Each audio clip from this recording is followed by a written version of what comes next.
കോഴിക്കോട് ഫറോക്കിൽ ഭർത്താവ് മുത്തലാഖ് ചൊല്ലിയ യുവതിയും മകനും കഴിഞ്ഞ 9 ദിവസമായി കഴിയുന്നത് ഭർത്തൃവീടിന്റെ വരാന്തയിൽ. ഹസീനയ്ക്കും 9 വയസ്സുകാരനായ മകനുമാണ് ദുരവസ്ഥ. 5 വർഷം മുൻപാണ് ഫറോക്ക് സ്വദേശി മുഹമ്മദ് ഫാസിൽ ഹസീനയെ തലാഖ് ചൊല്ലിയത്. നിയമപോരാട്ടത്തിനൊടുവിൽ ഭർത്താവിനൊപ്പം ജീവിക്കാൻ കോടതി ഉത്തരവിട്ടെങ്കിലും മുഹമ്മദ് ഫാസിൽ വീട് പൂട്ടി മറ്റൊരിടത്തേക്ക് താമസം മാറുകയായിരുന്നു. വെള്ളിയാഴ്ച വന്നിക്കണേ ഞാൻ ഇവിടെ ഉണ്ടായിനി. അപ്പോൾ വാതിലടച്ചിട്ട് പോയി. അവർ പറയുന്നത് തലാഖ് ചൊല്ലിയതാണെന്നാണ് പറയുന്നത്, ഭാര്യയല്ല എന്നാണ് അവർ പറയുന്നത്, ഒഴിവാക്കിയതാണെന്ന്. എന്തിൻ്റെ കാരണത്താലാണ് ഒഴിവാക്കിയതെന്നും പറയണില്ല. തലാഖ് ചൊല്ലിയതും ഞങ്ങൾ അറിഞ്ഞിട്ടില്ല, ഒന്നും ഞങ്ങൾ അറിയില്ല. ഞാനിപ്പോൾ മോനായിട്ട് ഭയങ്കര ബുദ്ധിമുട്ടിലാണ് നിൽക്കുന്നത്. ഒന്നിക്കെതിന് എനിക്ക് നീതി കിട്ടണം എന്നാണ് ഞാൻ. ഇല്ലാന്നുണ്ടെങ്കിൽ ഇന്ത്യയിൽ നിന്ന് എടുത്ത എൻ്റെ 42 പവൻ സ്വർണം വെക്കുക. അവരതും കണ്ടിട്ടില്ല എന്ന് പറയുന്നു. ഒന്നിനും അവർ തയ്യാറാവണില്ല.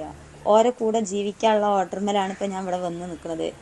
അവർ മുങ്ങി നിൽക്കുകയാണ്. ഇപ്പം വന്നപ്പോൾ ഉപ്പ ഉണ്ടേനി. ഉപ്പ പറഞ്ഞ് എന്തേ വന്നെന്ന് ചോദിച്ചു. ഞാൻ പറഞ്ഞ് നിൽക്കാൻ വന്നാണെന്ന്. അന്നവിടെ നിന്നോന്നും പറഞ്ഞ് ഉപ്പ ഭയം വാതിലടച്ചു. അത് അത്ര ഇവിടെ നിൽക്കുകയാണ്. അന്ന് തൊട്ട് ഇവിടെ നിൽക്കുന്നുണ്ട്. അവർ പോയി. ഭർത്താവ് പെങ്ങളെ വീട്ടിലാണ്. മുണ്ടുപോയി പെങ്ങളെ വീട്ടിൽ നിൽക്കുകയാണ്. ഭർത്താവ് വേറെ വിവാഹം കഴിച്ച് അതിലൊരു കുഞ്ഞുണ്ട്, സുഖമായി ജീവിക്കുകയാണ്. എനിക്കൊരു 9 വയസ്സായ കുഞ്ഞുണ്ട്. ഭർത്താവ് പറയണത് മാനസികമാണ് എന്നാണ്. ഈ മാനസികം ഉള്ള പെണ്ണാണെങ്കിൽ എനിക്ക് അത് തെളിയിച്ച് തരാം ഭർത്താവ്. എല്ലാന്നുണ്ടെങ്കിൽ എൻ്റെ എടുത്ത സാധനങ്ങൾ ഭർത്താവ് വെക്കുക. അത് രണ്ടും ഭർത്താവ് ചെയ്യുന്നില്ല. തലാഖ് ചൊല്ലിയ ഭർത്താവിന് എനിക്ക് വേണ്ടാന്ന് അറിഞ്ഞുകൊണ്ടാണ് തലാഖ് ചൊല്ലിയത്. എനിക്ക് ഭർത്താവിൻ്റെ കൂടെ മുന്നോട്ട് ജീവിക്കാൻ കഴിയില്ല അറിഞ്ഞുകൊണ്ട് തലാഖ് ചെല്ലണമെന്ന് നിയമപരമല്ല. ഞങ്ങൾക്കൊരു നീതി കിട്ടണം. ഇതിന് എത്രയും പെട്ടെന്ന് കഴിയണം. എനിക്ക് ഭർത്താവിൻ്റെ കൂടെ കഴിയാൻ ആഗ്രഹം. ഭർത്താവിന് വേണ്ടെന്നാണ് പറയുന്നത്. എന്നാൽ ഭർത്താവ് കാരണം പറയണില്ല, ഒന്നുമില്ല. ഭർത്താവ് എന്താണ് ഒരു പെണ്ണിനെ തീർക്കാനുള്ള കാരണം ഉണ്ടാവില്ലേ, അത് ഭർത്താവ് മുതാവിൽ പറയുന്നില്ല. ഉപദ്രവിച്ചിരുന്നു. കുട്ടീനെ എടുക്കാൻ പറഞ്ഞപ്പോൾ കുട്ടീനെ എൻ്റെതല്ല എന്ന് പറഞ്ഞുകൊണ്ട് ഉപദ്രവിച്ചിരുന്നു. വിശദാംശങ്ങളുമായി MS അനീഷ് കുമാർ ചേരുന്നു കോഴിക്കോട് നിന്ന്. അനീഷ്, മുത്തലാഖ് എന്ന ഈ ദുരാചാരത്തിൻ്റെ ഒരു ഇരയാണ് ഹസീനയും 9 വയസ്സുള്ള മകനും. 5 വർഷം മുൻപ് ഹസീനയെ തലാഖ് ചൊല്ലുന്നു. അതിനുശേഷം പിന്നീട് വർഷങ്ങൾ നീണ്ട നിയമ പോരാട്ടം. ഒടുവിൽ ഭർത്താവിനൊപ്പം ജീവിക്കാൻ കോടതിയുടെ ഉത്തരവുണ്ട്. പക്ഷെ അയാൾ വീട്ടിൽ കയറ്റാൻ തയ്യാറല്ല. ഇപ്പോഴും ഹസീന ഭർത്തൃവീടിൻ്റെ പുറത്താണോ? എന്താണ് സാഹചര്യം? അനീഷുമായി എന്താണ് അവർ പങ്കുവെച്ചത്?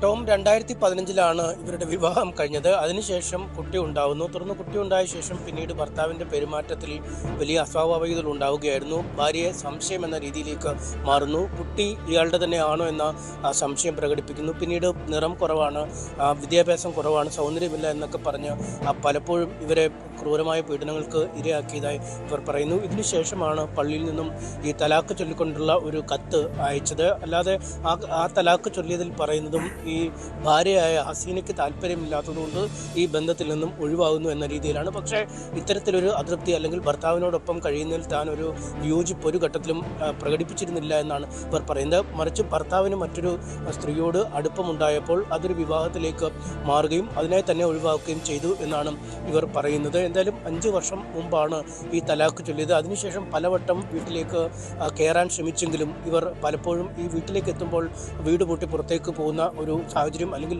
വീട്ടിനുള്ളിൽ വീടിന് പുറത്ത് മണിക്കൂറുകളോളം നിന്നാൽ പോലും അകത്തേക്ക് കയറ്റാൻ കഴിയാത്ത ഒരു സാഹചര്യം. ഇങ്ങനെ നിരന്തരമായ പ്രശ്നങ്ങളായിരുന്നു. ഇതിനൊക്കെ ഒടുവിൽ പോലീസ് സ്റ്റേഷനിലും മറ്റും സഹായം തേടിയെങ്കിലും അത് കുടുംബ പ്രശ്നമായതുകൊണ്ട് തന്നെ അത്തരത്തിലുള്ള ഇടപെടലുകൾ പറ്റില്ല എന്ന് പോലീസ് അറിയിച്ചു. പിന്നീട് ആണ് ഇവർ കോടതിയെ സമീപിക്കുകയും കോടതിയിൽ നിന്നും അനുകൂലമായൊരു ഉത്തരവ്, അതായത് ഭർത്താവിൻ്റെ കുടുംബ വീട്ടിൽ തന്നെ കഴിയണം എന്ന, അല്ലെങ്കിൽ കഴിയാൻ അനുവദിച്ചുകൊണ്ടുള്ള ഒരു ഉത്തരവ് ഈ മകനും ഹസീനയ്ക്കും വരുന്നത്. പക്ഷേ അവർ വീട്ടിലെത്തിയപ്പോഴേക്കും ഭർത്താവ് ആ വീട്ടിൽ നിന്നും, അതായത് കുടുംബ വീട്ടിൽ നിന്നും സഹോദരിയുടെ വീട്ടിലേക്ക് താമസം മാറ്റുകയും ഈ ഭർത്തൃപിതാവും മറ്റു സഹോദരനുമൊക്കെയാണ് വീട്ടിൽ കഴിയുകയും ചെയ്ത്. അവർ ഈ സ്ത്രീ വരുന്നതിന് തൊട്ട് മുമ്പ് തന്നെ ഈ കതക് പൂട്ടിയ ശേഷം പോവുകയായിരുന്നു. സഹോദരനും ഭാര്യയും അതിനുശേഷവും അവിടെ ഉണ്ടായിരുന്നു എന്നാണ് മനസ്സിലാക്കാൻ കഴിയുന്നത്. പക്ഷേ ഭർത്തൃപിതാവും അവിടെ നിന്നും അപ്പോഴേക്കും പോവുകയും ഈ വൈദ്യുതി ബന്ധം വിച്ഛേദിക്കുന്ന അടക്കമുള്ള അല്ലെങ്കിൽ വെള്ള പൈപ്പ് കണക്ഷൻ പോലും വിച്ഛേദിക്കുന്ന അവസ്ഥയിലേക്ക് കാര്യങ്ങൾ നീങ്ങുകയും ചെയ്തു. എന്തായാലും കോടതിയിൽ നിന്നും അനുകൂലമായ ഒരു ഉത്തരവുള്ളത് കൊണ്ട് തന്നെ ആ വീടിൻ്റെ പടിക്കൽ തന്നെയാണ് ഇപ്പോൾ ആ 9 വയസ്സുള്ള കുട്ടിയും ആ സ്ത്രീയും കിടക്കുന്നത്. ആ വീടിൻ്റെ വരാന്തയിലാണ് പായൊക്കെ ഇട്ട് അവിടെ തന്നെയാണ് രാപ്പകൽ അവിടെ കഴിയുന്നത്. എന്ത് വിധേനയും വീട്ടിലേക്ക് കയറിയേ പിന്മാറൂ എന്ന രീതിയിൽ തന്നെയാണ് അവർ മുന്നോട്ട് പോകുന്നത്. അല്ലെങ്കിൽ മറിച്ച് തനിക്ക് നൽകാനുള്ള പണം, അതായത് വിവാഹ സമയത്ത് തനിക്ക് 50 പവനോളം സ്വർണ്ണം തൻ്റെ പക്കലുണ്ടായിരുന്നു. അതിൽ 8 പവൻ സ്വർണം പലപ്പോഴും പല ആവശ്യങ്ങൾക്കായി തൻ്റെ അടക്കം ആവശ്യങ്ങൾക്കെടുത്തു. പക്ഷേ 42 പവൻ ആ സ്വർണം അത് ഭർത്താവിൻ്റെ കുടുംബത്തിൻ്റെ പക്കലാണുള്ളത്. ആ സ്വർണം തിരിച്ചു തരണം. ഒപ്പം കല്യാണ സമയത്ത് 1 ലക്ഷം രൂപയ്ക്ക് അടുത്ത് പണമായി നൽകുകയും ചെയ്തിരുന്നു. ഈ 2 കാര്യങ്ങളും നൽകിയാൽ താൻ തൽക്കാലം പോകാമെന്നാണ് അവർ പറയുന്നത്. കാരണം കുട്ടിയുണ്ട്, കുട്ടിയെ വളർത്തണമെങ്കിൽ മറ്റു വരുമാന മാർഗമില്ല. അതുകൊണ്ട് ജീവിതം മുന്നോട്ട് കൊണ്ടുപോകണമെങ്കിൽ തൻ്റെ കുടുംബം തനിക്ക് നൽകിയ സ്വർണ്ണാഭരണങ്ങൾ നൽകിയാൽ അല്ലെങ്കിൽ അതിൻ്റെ പണം നൽകിയാൽ മാത്രമേ പിന്നോട്ട് പോകൂ എന്നാണ് അവർ അറിയിച്ചിരിക്കുന്നത്. എന്തായാലും ഇത്തരത്തിലുള്ള ഒരു പ്രതിഷേധവുമായി ഇവർ മുന്നോട്ട് പോകുമ്പോഴും അല്ലെങ്കിൽ സ്വന്തം മകൻ 9 ദിവസമായി ഒരു വീടിൻ്റെ വരാന്തയിൽ ഈ തണുപ്പ് കാലത്ത് കിടന്നുറങ്ങുമ്പോഴും ആ കുടുംബത്തിലെ ആളുകൾക്ക് യാതൊരു അലിവുമില്ല. ഈ ഫാസിൽ ഇതുമായി ബന്ധപ്പെട്ട ഒരു നീക്കവും മുന്നോട്ട് നടത്തുന്നില്ല. നമ്മൾ അവരുടെ കുടുംബവുമായി അച്ഛനുമൊക്കെയായി സംസാരിച്ചപ്പോഴും ഒരു തരത്തിലുമുള്ള ഒരു ഇളവുകൾ അല്ലെങ്കിൽ ഈ യുവതി പറയുന്ന രീതിയിൽ 42 പവൻ്റെ സ്വർണ്ണാഭരണങ്ങളൊന്നും വിവാഹ സമയത്ത് ലഭിച്ചിരുന്നില്ല. ആ ഒരു പെരുക്കിയ കണക്കാണ് ഇവർ പറയുന്നത്. അങ്ങനെയാണ്, അതായത് എല്ലാ മാസവും അവർക്ക് ഈ ജീവനാംശമായി പണം നൽകുന്നുണ്ട്. 5000 രൂപ 7000 രൂപ ഒക്കെ വെച്ചൊരു മാസം നൽകുന്നുണ്ട്. ഇതിനപ്പുറം മറ്റ് രീതിയിലേക്ക് കാര്യങ്ങൾ കൊണ്ടുപോകാൻ കഴിയില്ല. ഒരു കാരണവശാലും വീട്ടിനുള്ളിൽ പ്രവേശിപ്പിക്കില്ല എന്ന് തന്നെയാണ് അവർ പറയുന്നത്. എന്തായാലും മധ്യസ്ഥന്മാർ വഴിയൊക്കെയുള്ള സാമ്പത്തിക ചുറ്റുപാടുള്ള കുടുംബമാണോ ഈ ഫറോക്ക് സ്വദേശി ഫാസിലിൻ്റേത്? കാരണം ഇവർ 5000 രൂപയാണ് സ്വന്തം കുഞ്ഞിന് ഭാര്യയ്ക്കും, അതായത് നിയമപരമായിട്ടല്ല, അല്ലെങ്കിൽ പോലും അവർ പറയുന്നു തലാക്ക് ചൊല്ലിയെങ്കിൽ മുൻ ഭാര്യയാണെങ്കിൽ ആയിക്കോട്ടെ, പക്ഷേ സ്വന്തം കുഞ്ഞിന് ഒരു മാസം നൽകുന്നത് വെറും 5000 രൂപ ജീവനാംശം. ഇതാണോ നൽകേണ്ടത്? എന്താണ് ഈ കുടുംബം ഇതുമായി ബന്ധപ്പെട്ട് പറയുന്നത്? കാരണം അവരുടെ നഷ്ടപ്പെട്ട സ്വർണം 42 പവൻ ഇല്ല എന്ന് കുടുംബം പറയുന്നുണ്ട്. ആരുടെ? ഈ ഫാസിലിൻ്റെ കുടുംബം പറയുന്നുണ്ട്. അങ്ങനെയെങ്കിൽ എത്ര പവൻ സ്വർണം എടുത്തു? ആ തുക, മറ്റ് നഷ്ടപരിഹാരം, ജീവനാംശം, ഇക്കാര്യത്തിൽ തീരുമാനം വേണ്ടേ? ആ യുവതിക്ക് നീതി വേണ്ടേ?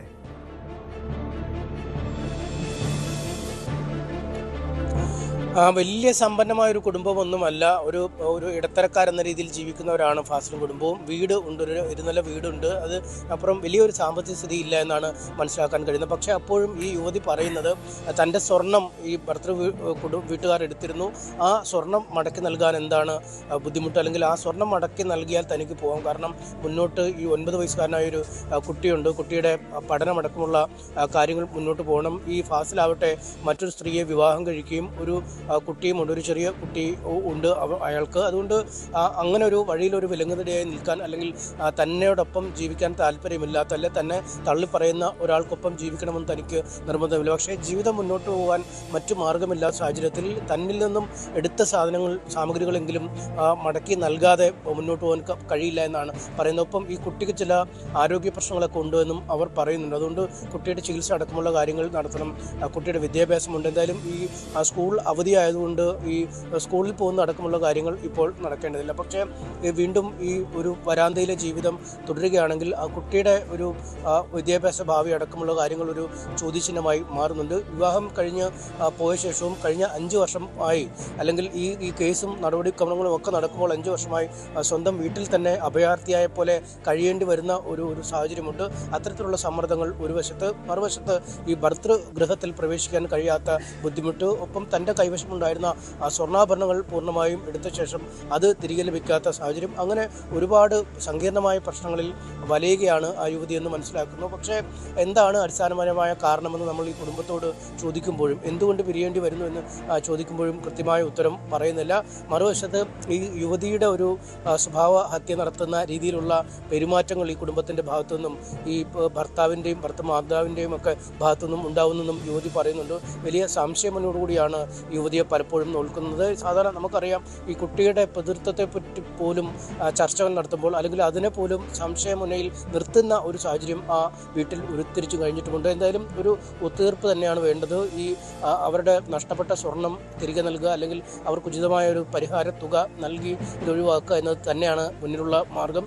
ആ രീതിയിലേക്കുള്ള ചർച്ചകൾ ഇനി ഒരുപക്ഷെ പോകുമെന്നറിയാം. എന്തായാലും അല്ലെങ്കിൽ കോടതിയെ തന്നെ സമീപിക്കാനാണ്. കാരണം കോടതിയുടെ ഒരു അനുകൂല ഉത്തരവ് ഉണ്ടായിട്ട് പോലും ആ വീട്ടിൽ പ്രവേശിക്കാൻ കഴിയാതെ വന്ന് ഒരു 9 വയസ്സുകാരനായ കുട്ടിയോടൊപ്പം വരാന്തയിൽ കിടന്നുറങ്ങേണ്ട അവസ്ഥ അങ്ങേയറ്റം ദുഃഖകരമാണ്. പ്രത്യേകിച്ചും രാത്രിയിലൊക്കെ വലിയ നായശല്യം ഒക്കെ ഉണ്ടെന്നാണ് അവർ നമ്മോട് പറഞ്ഞത്. അവിടെ വൈദ്യുതിയില്ല, കുടിവെള്ളത്തിനുള്ള സൗകര്യങ്ങളില്ല. അത്തരമൊരു ആ വീട്ടിലേക്ക് ഒരുപാട് രാത്രിയിൽ നായ്ക്കളൊക്കെ വരുമ്പോൾ ഉറങ്ങാൻ കഴിയാത്തൊരവസ്ഥയിലേക്ക് കാര്യങ്ങൾ നീങ്ങുന്നുണ്ട്. അതുകൊണ്ട് അക്കാര്യത്തിലൊരു ഒരു വിട്ടുവീഴ്ച അല്ലെങ്കിൽ അനുരഞ്ജനത്തിൻ്റെ പാത ഇരുപക്ഷവും സ്വീകരിക്കുമെന്ന് നമുക്ക് പ്രതീക്ഷിക്കാം കേട്ടോ.